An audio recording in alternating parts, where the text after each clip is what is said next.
yang tengah sibuk memotong tanaman. Kehadiran Jack di rumah itu rupanya mampu menyentuh hati Adeline. Bahkan perhatian khusus itu diungkapkan Adeline dengan memberikan Jack hadiah berupa parfum, baju dan celana dalam. Jack pun sangat senang dengan pemberian itu, dan dengan bangga dia kemudian mendatangi Adeline untuk memamerkan hadiah-hadiah tersebut sambil berpose seperti model majalah.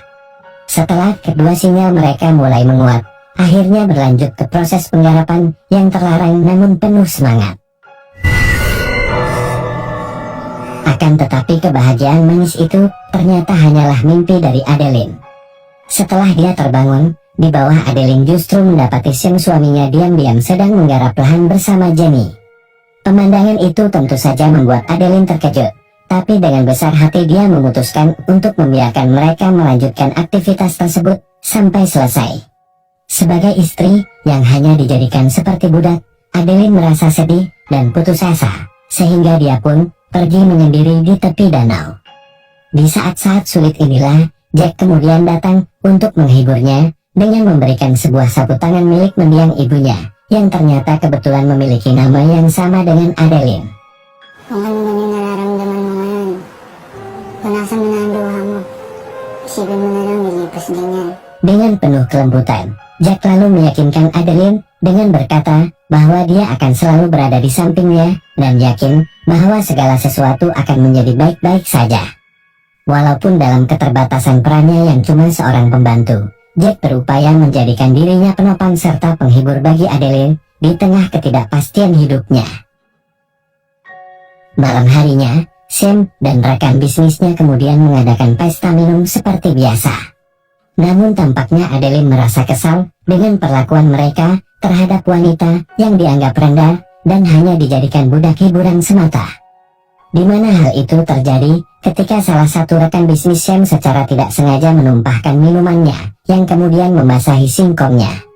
Lalu dengan seenaknya dia memerintahkan wanitanya untuk membersihkan di depan orang banyak. Adeline pun menolak melakukan tawaran serupa dari Sam karena merasa bahwa itu hanya akan menghina martabatnya. Sam yang merasa terhina oleh penolakan Adeline lantas bereaksi dengan sangat marah, bahkan sampai mendorongnya. Di malam yang cukup sulit itu, Jack sendiri tidak bisa tidur karena selalu memikirkan nasib Adeline. Rupanya Adeline sebelumnya telah menceritakan bagaimana perhatian Jack kepada dirinya, dan hal itu tentu membuat Sam marah. Sam pun kemudian memanggil Jack dan mengungkapkan kemarahannya. Dia memanfaatkan kesempatan itu untuk merendahkan Jack.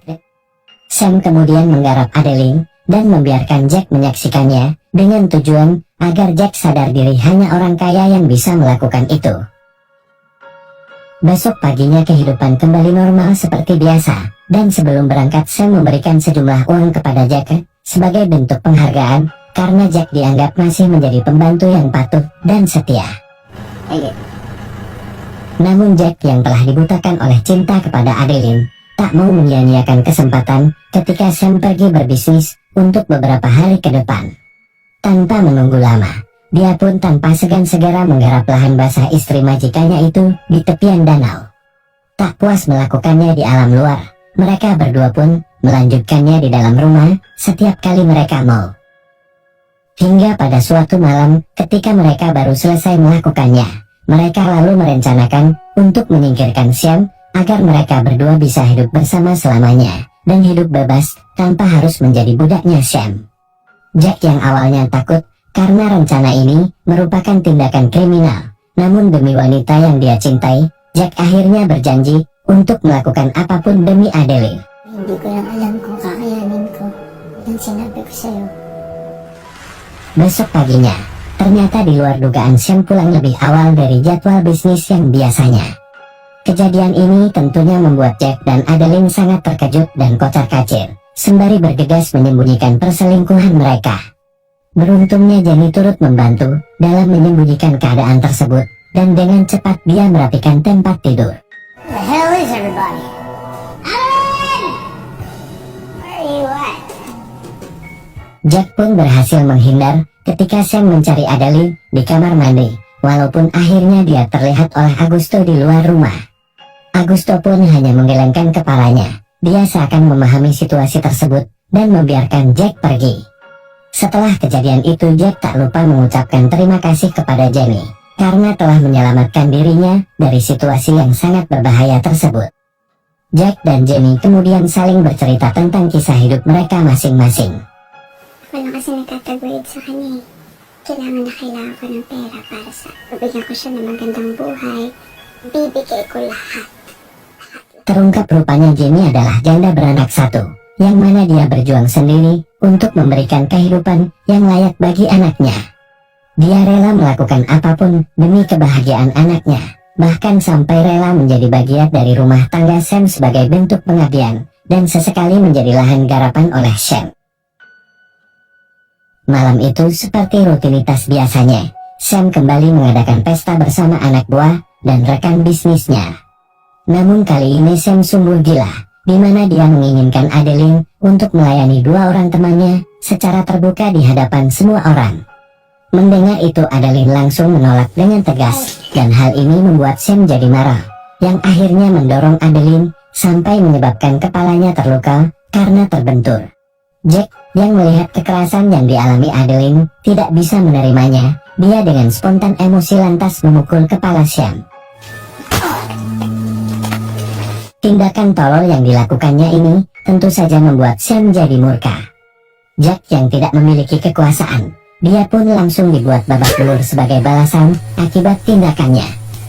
Sam yang sudah tidak kuat lagi memukuli Jack, kemudian memerintahkan anak buahnya untuk membawa Jack pergi dari rumah tersebut dan menyuruh mereka untuk menghabisi Jack dengan menguburnya hidup-hidup.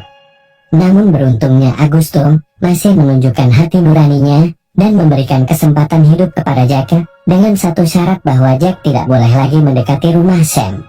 Augusto juga mengatakan bahwa demi kebahagiaan Adeline, Jack harus membiarkan Adeline hidup tanpa kehadirannya lagi. Pagi harinya, Sam mulai mencoba melupakan kejadian malam sebelumnya, di mana dia meminta maaf kepada Adeline dan berjanji untuk memulai semuanya dari awal, serta berjanji tidak akan menyakiti Adeline lagi. Dengan raut wajah yang tidak sepenuhnya ikhlas, Adeline pun terpaksa tetap memaafkan Sam. Beberapa hari pun berlalu, di mana Jamie izin untuk pulang kampung dan sekalian diutus untuk menyampaikan pesan untuk Jack. Jack pun berusaha menghubungi Adeline melalui ponsel milik Jamie untuk saling bertanya kabar. Adeline juga meninggalkan sebuah amplop untuk Jack yang dititipkan dari Jamie, yang mana amplop tersebut berisi sebuah kunci rumah dan sebuah surat. Setelah membaca surat tersebut, malamnya Jack nekat diam-diam mendatangi rumah Sam lagi, dengan harapan bisa menyingkirkan Sam yang sedang asik menggarap lahan Adeline. Namun upaya Jack gagal total, karena Sam rupanya sudah waspada dan perkelahian itu pun hampir saja membuat Jack jadi almarhum. Beruntungnya dari belakang Adeline tiba-tiba muncul dengan penuh dendam, dia langsung menyerang Sam hingga tak bernyawa. Setelah berhasil membungkus jasad Sam, keduanya lantas segera melarikan diri dengan membawa kabur seluruh uang dan harta milik Sam. Tak cuma itu, Adeline juga tidak lupa membawa sepucuk pistol milik Sam untuk tujuan berjaga-jaga. Kemudian setelah berada di tengah danau, Jack pun membuang jasad tersebut untuk menghilangkan jejak kejahatan mereka. Hingga pagi hari tiba, Jack dan Adeline pun berhasil sampai di tepian danau dan telah ditunggu oleh Augusto. Kemudian tanpa diduga Adeline justru mendekati Augusto dan meninggalkan Jack seorang diri. Di sini mulai terungkap bahwa ternyata semua ini adalah rencana busuk yang dirancang oleh Augusto dan Adeline.